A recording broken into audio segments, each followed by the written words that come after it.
8 Agustus 2022 adalah hari raya Pesta Santo Dominikus. Apa itu Santo Dominikus? Apa sih? Siapa sih dia? Nah, jadi kita akan berkenalan dengan Santo Dominikus, latar belakangnya apa, spiritualitasnya apa, ya. Adakah mereka di Indonesia? Nah, kita kedatangan tamu langsung nih, superior di Pontianak, rumah Santo Dominikus Pontianak. Siapa itu? Kita perkenalkan Pastor Johannes Robini Marianto OP. Romo, kita mau tanya Romo, boleh ceritakan sedikit latar belakang Santo Dominikus abad keberapa? Lalu spiritualitas apa yang mereka punya? Santo Dominikus itu lahir di abad ke-12. Jadi dia lahir di abad ke-12 dan dia pendidikannya seperti orang kebanyakan di abad pertengahan itu kan sederhana sekali. Ibunya pun seorang kudus, Beata Johanati Asa, diperingati 2 Agustus. Adiknya juga kudus, Beato Manes. Jadi satu keluarga ada 3 orang kudus termasuk dia. Menurut tradisi, dia lahir di keluarga bangsawan di Calorega di Spanyol.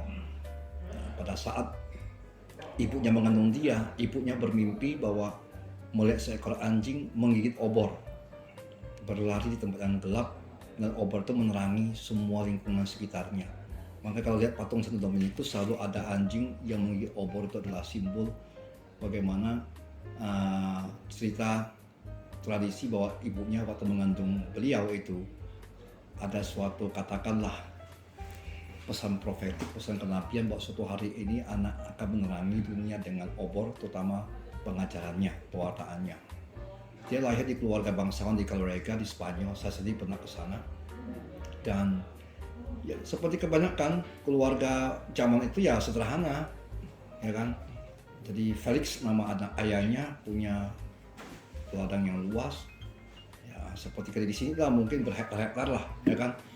Lalu mereka hidup ya seperti kebanyakan orang abad pertengahan, berkisah sekitar gereja. Nah, mulai dari situ, Dominikus sejak kecil sudah dimasukkan dalam pendidikan calon imam. Pertama, pamannya sendiri seorang pastor, ya kan. Dan dia diharapkan memasuki ordo Benediktin, yaitu ordo pertapa, ya kan. Tapi rencana Tuhan bicara beda. Ternyata Dominikus itu zaman itu kan tidak ada seminari, jadi magang dengan pamannya yang kebetulan imam diosesan sebenarnya. Jadi tapi ini imam diosesan yang terikat dalam persekutuan dengan kanon regular yang mengikuti regula Santo Agustinus waktu itu. Nah, dia waktu itu bersama dengan pamannya dan tiba-tiba dia menjadi kepercayaan uskupnya Diego. Ada suatu cerita yang mengubah hidupnya adalah Diego itu mengajak dia menjadi teman perjalanan ke Denmark. Karena putri Denmark mau kawin, dijodohkan oleh uskup Diego. Dalam perjalanan tiba di Prancis, di Toulouse, saya sendiri pernah ke Toulouse juga, ya kan. Jadi dia masuk ke dalam sebuah penginapan yang kebetulan ada seorang, ya mungkin zaman sekarang tuh office boy lah, ngerti nggak? Bicara dengan dia, tapi mempunyai pengalaman iman yang aneh, pandangan iman yang aneh, yang zaman itu disebut dengan ajaran sesat atau bid'ah Albigensian. Dan mereka tidak percaya dengan, sebenarnya singkatnya mereka itu sangat membedakan tubuh dan jiwa, dan menurut mereka tubuh itu jelek, sumber segala dosa, lupa bahwa inkarnasi Allah Putra Yesus Kristus dalam daging. Nah, mereka menolak itu, ya kan. Dan mereka sebenarnya mereka luar biasa, mereka praktek kesalehan dan mati raga melawan kedagingan itu kuat. Tapi pandangan di balik itu bukan seperti Kristen. Mereka cuma mengatakan bahwa tubuh harus dibuat sungguh-sungguh menderita dan sedemikian disiplinnya karena tubuh itu jelek dan tidak ada artinya bagi penyelamatan. Di situ Dominikus berdiskusi sampai jauh malam, sampai pagi. Sampai pagi akhirnya office boy itu bertobat, dan di situ Dominikus menemukan pentingnya pewartaan yang disertai doktrin yang sehat dan pintar sebenarnya.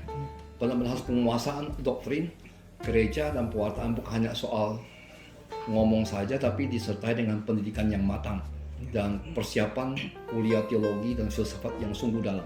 Itu pengalaman pertama dia mengubah dia, sehingga dia akhirnya meminta izin uskupnya untuk menjadi pengkhotbah melawan bidah Albigensian, dan dia pada akhirnya mengatakan, saya ingin mendirikan sebuah kelompok imam khusus pewartaan, tapi harus disertai pendidikan yang matang dari filsafat dan teologi.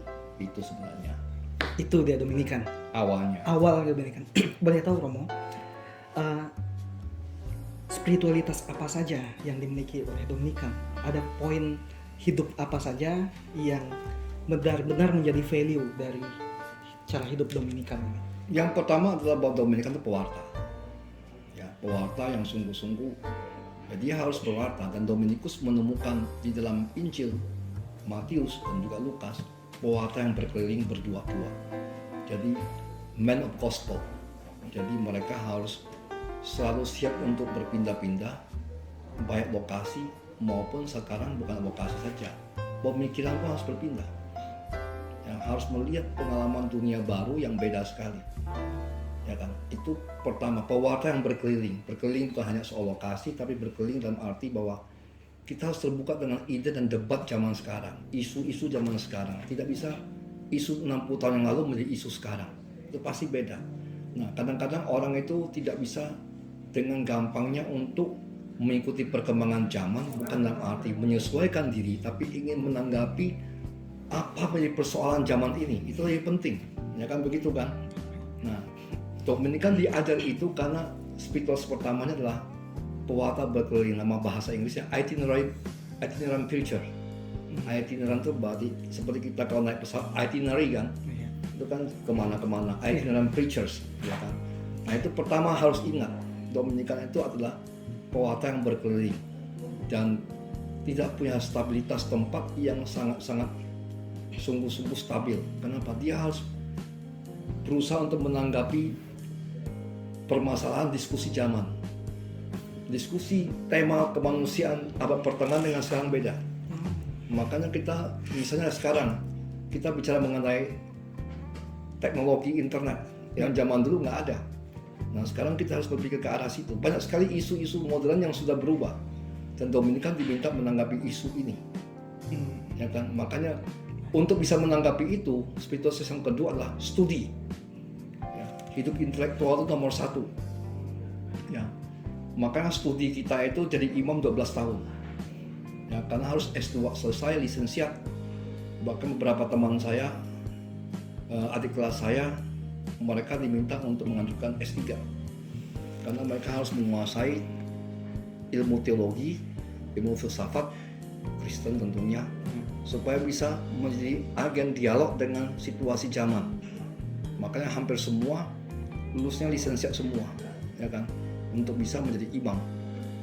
Terakhir saya ketemu dengan frater yang kami menyiapkan orang lisensiat hukum gereja karena perlu menanggapi situasi sekarang dengan permasalahannya dari kacamata hukum gereja. Ada yang studinya kitab suci, ya. Ada adik kelas saya akan berangkat bulan Juli ini mengambil doktor kitab suci, ya kan. Dan ada yang akan takbisan tanggal 15 November di Pontianak, Frater Rambang, diakon. Dia sudah diakon, dia S2 filsafat Thomas Aquinas.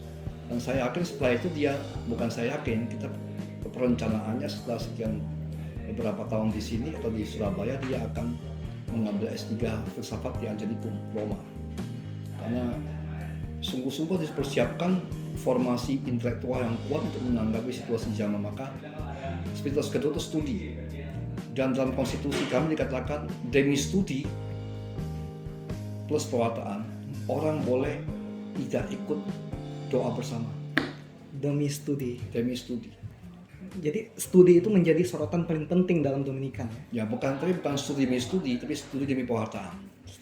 Tapi keduanya tak terpisahkan, sangat tidak terpisahkan. Studi hidup intelektual itu penekan. Maka kita punya asisten jenderal hidup intelektual yang setahu saya tidak pernah ada di tempat lain.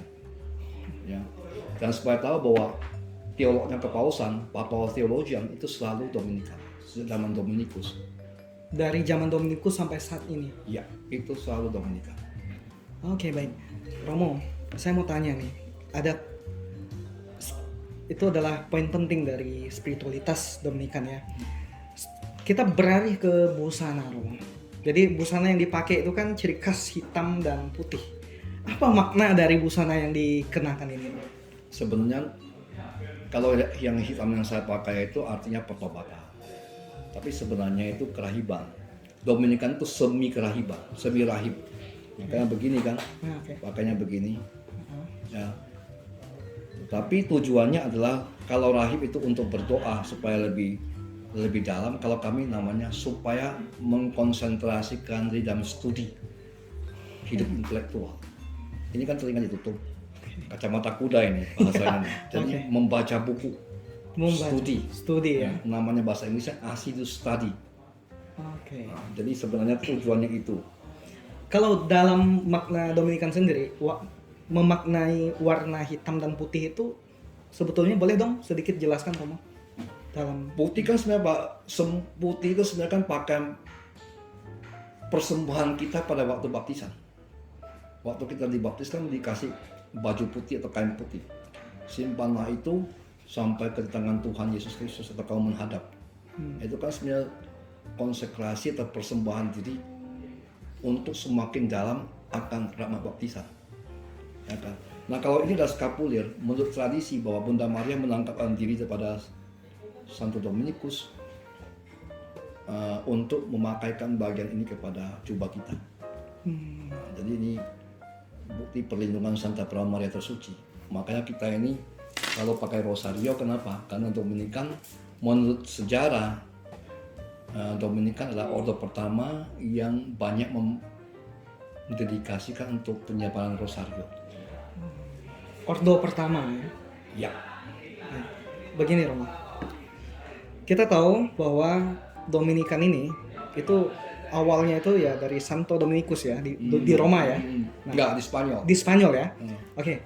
Boleh nggak Romo sedikit paparkan di mana saja sih Dominikan itu berada? Lalu Indonesia Dominikan ini dari mana begitu?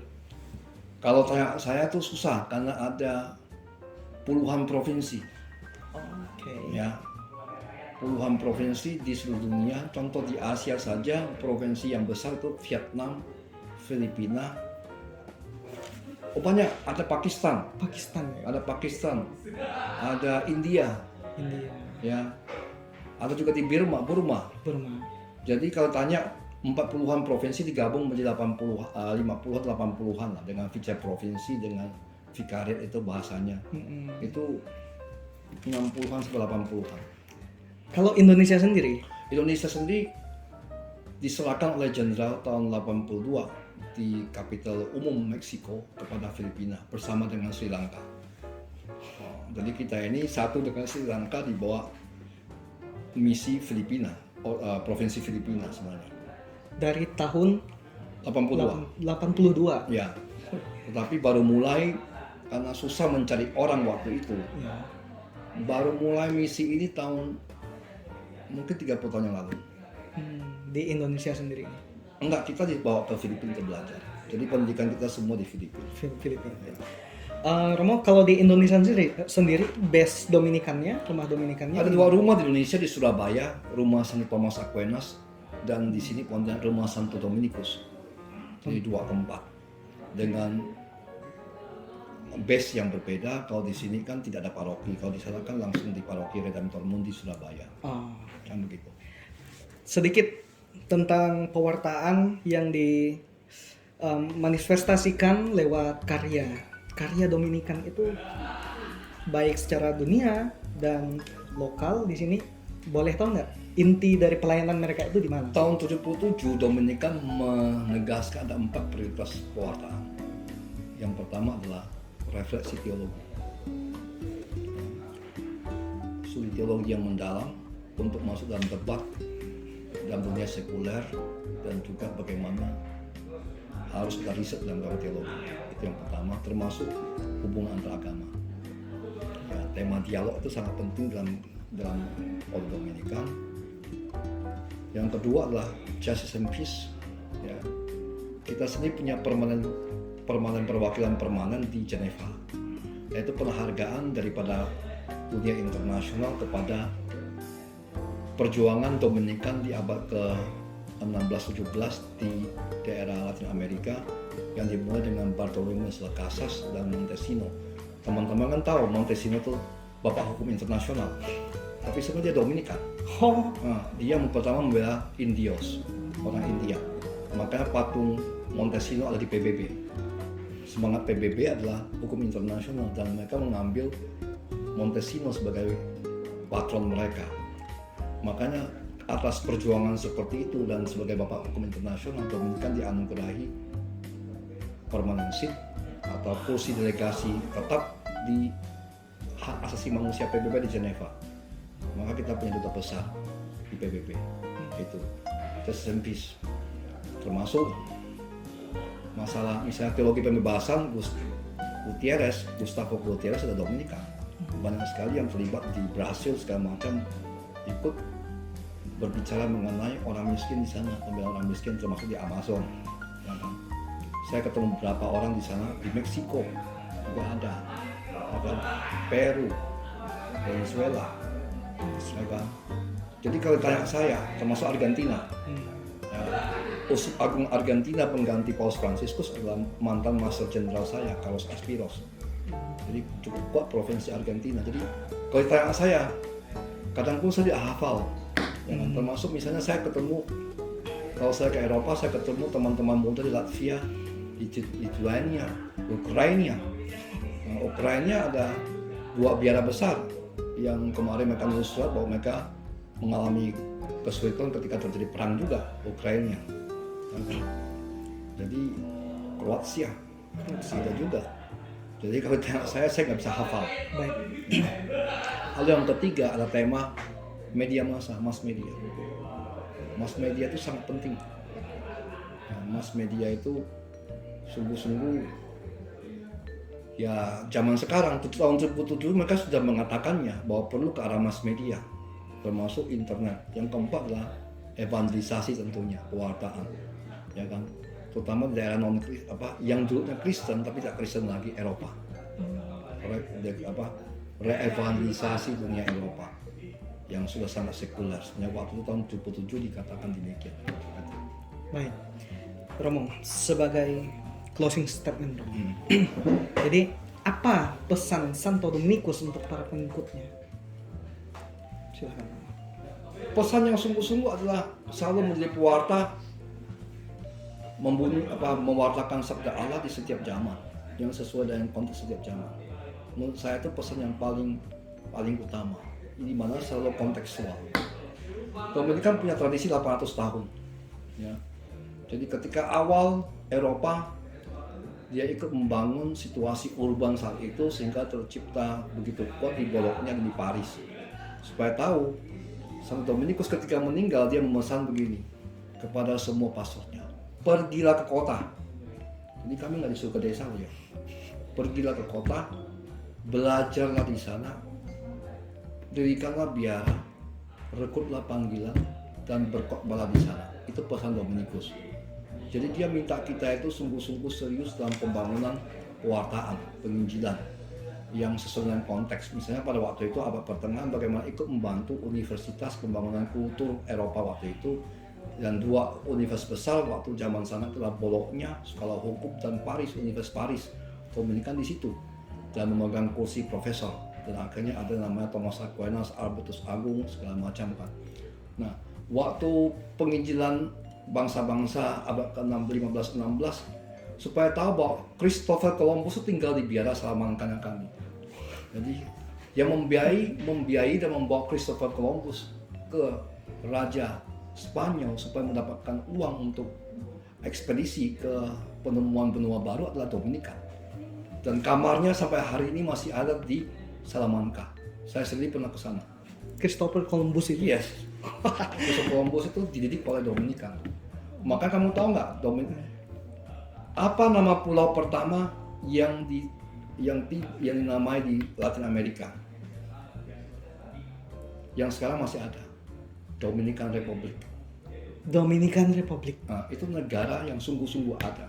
Itulah pijakan pertama ekspedisi Columbus. Sehingga dia langsung memberi nama Dominican Republic.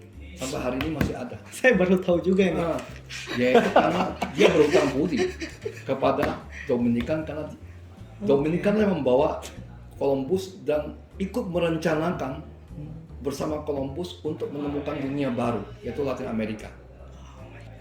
Dan akhirnya pada abad ke-17-18 ketika orang mengatakan kita harus beralih ke Cina, provinsi Portugis tiba di Indonesia kan? Ya. Baptisan pertama Indonesia di daerah Alor itu oleh Dominikan. Jadi sebenarnya gereja pertama Indonesia didirikan oleh Dominikan. Ya, dan baptisan pertama adalah baptisan oleh Dominikan sebelum Santo Francis Xaverius tiba Di Indonesia. di Indonesia. Jadi kekristenan pertama, pembaptisan pertama adalah Dominikan. Ya kan?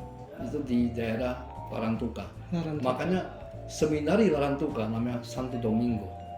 Dan tradisi yang hidup sampai sekarang, ada tradisi kalau kamu lihat sama dengan Filipina dan Meksiko. Itu dibawa oleh para pastor Spanyol sebenarnya, Dominikan, Portugis Spanyol yang devosi pada Rosario dan Rosario. Sebenarnya itu ordo ketiga awam. Baik, Romo. Baik, Romo. Ada satu hal, Romo, yang sebagian masyarakat dan umat itu mungkin nggak tahu nih, Romo. Ada persaudaraan antara Dominikan dan Fransiskan. Sedikit dong, Romo, ceritain dalam penutupan. Mereka berdua adalah orang besar pada zamannya, dan sebenarnya dua-duanya saling menghormati, dan kami di luar disebut sepupu karena pendiri masing-masing sangat dekat, dan dua-duanya bersatu untuk memerangi bid'ah pada zaman itu. Francis Assisi itu adalah tokoh besar untuk kesaksian hidup bagaimana Kristus yang miskin. Kalau Dominikus adalah bagian pewartaan untuk melawan ajaran bid'ah itu. Mereka sering bertemu di Roma sebenarnya. Di rumahnya Kardinal Ugolino yang akan menjadi Paus sebenarnya, Gregorius ke-9. Kardinal Ugolino ya. Itu adalah nanti jadi Gregorius ke-9 yang menyetujui pembentukan baik Fransiskan maupun Dominikan. Dan Kardinal Ugolino lah yang meminta supaya Fransiskus dikanonisasi dengan Dominikus. Jadi sebenarnya mereka bertukar. Jadi yang saya pakai ini diberikan oleh Dominikus kepada Fransiskus, tali yang dipakai Francis diberikan kepada Dominikus sebenarnya. Itu yang cintur. Itu diberikan kepada Dominikus dan disimpan sampai hari ini sebagai bukti. Makanya setiap tanggal 8 Agustus besok yang boleh merayakan misa Santo Dominikus adalah Fransiskan. Tidak boleh Dominikan yang merayakan misa. Tidak pernah Dominikan merayakan misa pada tanggal 8 Agustus. Jadi 8 Agustus perayaan Santo Dominikus yang mimpin misa itu Fransiskan. Di luar negeri tanggal 4 Agustus yang merayakan misa Fransiskus adalah Dominikan. Jadi itu tradisinya sampai hari ini. Jadi besok yang merayakan misa adalah provinsialnya kami undang dari para pater Fransiskan Kapusin, karena itu ada tradisi bahwa kami tidak boleh misa pada hari itu. Nah, di Filipina juga yang merayakan adalah Fransiskan. Tidak pernah pada tanggal 8 Agustus yang merayakan Dominikan. Bahkan bukan uskup juga, kecuali uskupnya Fransiskan. Jadi bukan sesuatu yang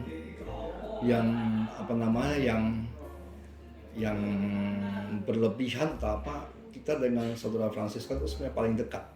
Karena itu kita disebut sepupu Kasin. Di luar negeri itu kita dipanggil Kasin. Nah, di Filipina itu ada common study, studi bersama para novis antara Fransiskan dan Dominikan bersama untuk saling mengenal. Ya, dan itu terjadi bahkan di Geneva itu kami memanggil mereka, meminta mereka ikut dalam pembelaan hak asasi manusia bersama dengan Fransiskan. Itu sebenarnya tradisinya demikian. Luar biasa, Romo Rubini, luar biasa penjelasannya, singkat, padat, jelas. Jadi ternyata Santo Dominikus dan Santo Fransiskus ini saudara ya.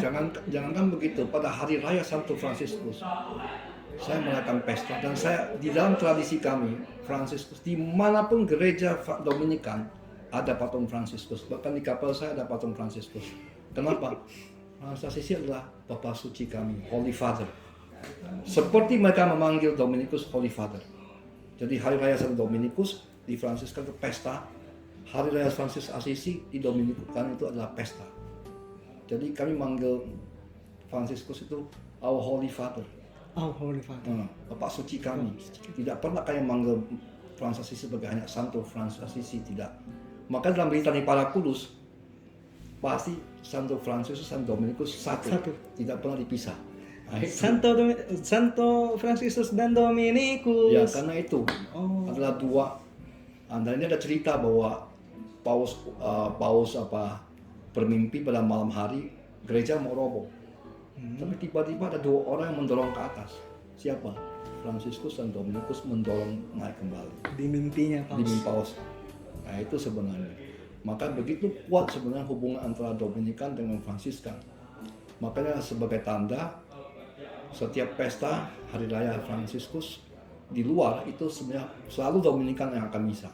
Dan kami di sini di Indonesia pasti di mana ada Fransiskan kami akan undang. Termasuk di Surabaya sudah berapa tahun terakhir ini OFM yang diundang. Karena mereka yang layak misa untuk hari raya Santo Dominikus. Baik, terima kasih Romo.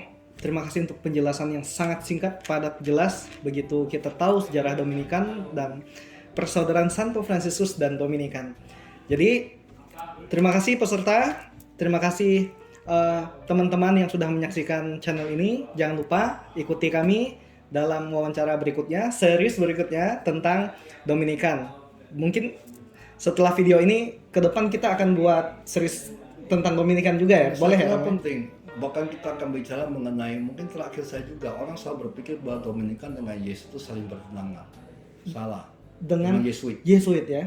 Supaya kamu tahu bahwa Santo Ignatius Loyola itu pembimbing rohaninya adalah Dominikan di Salamanca. Dan kamarnya masih ada di biara kami. Dan sebenarnya Santo Ignatius Loyola mau menjadi Dominikan. Dan yang menolak adalah Dominikan karena Dominikan melihat spiritusnya beda, maka membimbing mereka dan mereka studi di Universitas Paris dengan bimbingan Dominikan. Makanya tradisi Yesuit, teologi dan filsafat mereka akan beraliansi Thomas Aquinas. Percayalah, itu konstitusi mereka. Baik, kita akan wawancara Romo Rubini tentang Jesuit dan Dominikan ya. Kita tunggu sesi berikutnya. Terima kasih.